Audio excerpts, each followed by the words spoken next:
Efraín Molina, economista, que ya nos atiende. Efraín, ¿qué tal? Buen mediodía. ¿Qué tal, Marcos? ¿Cómo te va? Muy buen mediodía. Gracias por atendernos, Efraín. Bueno, no se espera una buena cifra para hoy, ¿no? Se da por descontado que estará por encima del 7%. ¿Cómo ves esta dinámica inflacionaria y por qué el gobierno no puede bajar de ese 7%? Justamente las expectativas y ya las mediciones, tanto de las consultoras privadas como los datos preliminares que vos recién citabas en el caso de Ciudad Autónoma, en el mismo caso de Córdoba, hacen presagiar un nivel de una tasa de 7%, donde marzo tradicionalmente suele mostrar esta tendencia como un mes alto en cuanto a inflación, porque a esto tenés que sumarle rubros que pesan y mucho, como el caso de indumentaria y calzado, por los cambios de temporada, lo que pasa también con colegios, aumentos de prepagas, aumento en el caso de los servicios públicos, recordemos también la suba de combustibles que tuvimos en el mes de marzo. Entonces todo eso hace presagiar que vamos a estar en torno a ese valor y vas a cerrar un trimestre con una inflación por encima del 20% acumulado, que ya te marca un piso demasiado elevado para lo que queda del año y ya una inflación que está superando cómodamente el 100% anual.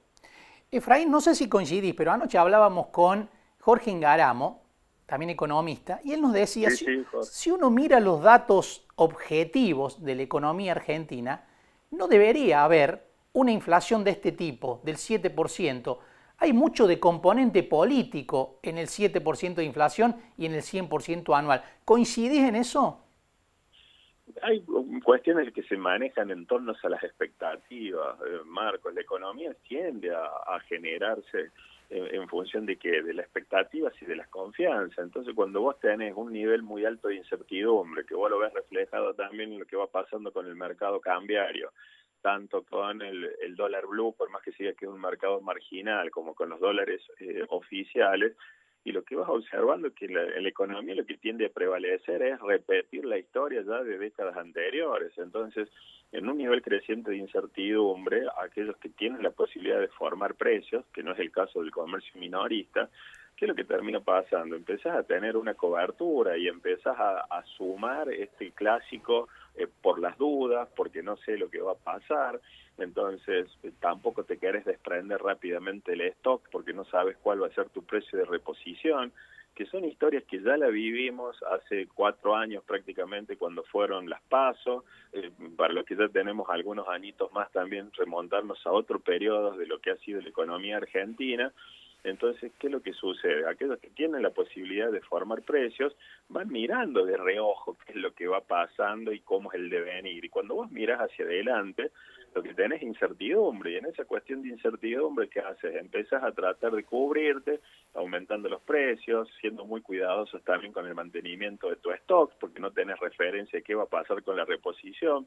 Tampoco tenés reglas claras de cuál es el horizonte después de que pase esta primera instancia de lo que son las PASO. Muchos gobiernos también, viste, que van jugando con las fechas electorales, desdoblando elecciones municipales o elecciones provinciales, no tenés tampoco un calendario unificado. Entonces todos esos componentes políticos, que lo hablaba vos, que lo hablaba con Jorge, lo que te terminan generando es un mayor nivel de incertidumbre y que le cueste tanto al gobierno tratar de bajar ese piso de inflación, más allá que las expectativas para abril, lo que te dicen es que la inflación puede bajar, desacelerarse un poquito el 6%, pero lo mismo es un nivel muy alto para lo que ya queda del año.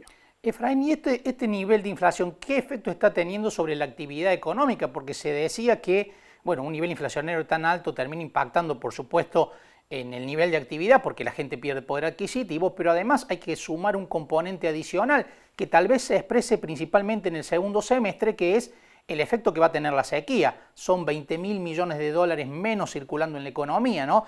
La recesión puede ser un protagonista importante de la economía en el segundo semestre. Y eso es lo peligroso, que se te empiecen a combinar los dos elementos, la recesión económica con una tasa de inflación elevada, este fenómeno de la estanflación, que vos tengas estancamiento con un nivel de inflación muy elevada y que tú lo empezás a notar algunos indicadores. Nosotros lo estamos viendo en el caso del comercio minorista de la Federación Comercial, lo que te va pasando con rubros muy sensibles como es el de alimentos y bebidas. ¿Por qué? Porque el precio de alimentos y bebidas viene creciendo por encima de la inflación.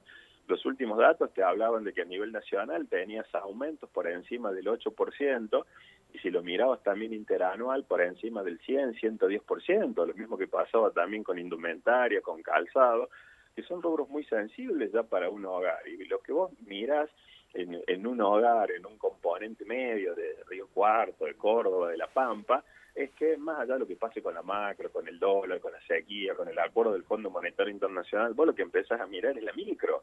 Empezás a ver cómo tus ingresos se van deteriorando, cómo de acuerdo a tu sector de actividad muchas veces las recomposiciones salariales no alcanzan el índice de inflación. Si sos un cuentapropista o sos un trabajador informal, siempre la vas corriendo desde atrás. Entonces, en todo ese contexto, te suben los servicios, te sube el precio de los alimentos y las bebidas, te sube la salud, te sube el precio del transporte. Entonces, esa es la situación que tiende a generar y que vos vas disminuyendo el consumo, que vas produciendo cambios en tu composición de tu canasta y vas sustituyendo las primeras ya ni siquiera por una segunda, sino por una tercera marca, y todo eso es lo que va afectando el devenir económico y es lo que tiende a generar incertidumbre. Si a eso le sumas que tenés un año político como este del 2023, como te decía, con municipios, las elecciones provinciales también que son desdobladas, lo que pasa con las PASO, después las elecciones generales de octubre. Entonces todo ese mix político, económico, termina siendo un caldo de cultivo que es muy peligroso para el devenir de la economía en los próximos meses. Efraín, ¿la recesión puede servir de techo a la inflación? Digamos, atenuarlo un poco, pero no por algo virtuoso, sino precisamente por lo contrario, porque la actividad más lenta o la actividad paralizada lo que haga es ponerle un techo a la suba de precios. Sí, pero cuando ya tenés una tasa de inflación que está por encima del 100%, todo se te complica. Entonces, fíjate los esfuerzos que está tratando de desarrollar el gobierno, producir los dólares diferenciales para que entren dólares a la reserva, que eso es lo que estuvo pasando durante esta semana por parte del Banco Central, tratar de acordar nuevamente lo que está haciendo Sergio Massa ahora con el Fondo Monetario Internacional, para tratar de ganar tiempo, de ganar oxígeno, descomprimir esta situación, pero lo cierto es que no se le encuentra la vuelta. Esto que vos ya arrancaste con una expectativa de este año, tener una inflación del 60%, ya la estás teniendo tranquilamente arriba del 100, del 105%, entonces por más que tengas una caída, una desaceleración de la actividad económica, bajar ese nivel de inflación, bueno, empieza a disminuir el nivel de consumo y eso te puede traer aparejado una baja paulatina de los precios. Pero lo que pasa es que todo se mueve de una manera muy lenta y no lo terminás apreciando, y el nivel de acción en cuanto a tiempo que tiene el gobierno cada vez es menor. Efraín, muchísimas gracias por estos minutos con nosotros, como siempre. No, como siempre, es un placer. Gracias.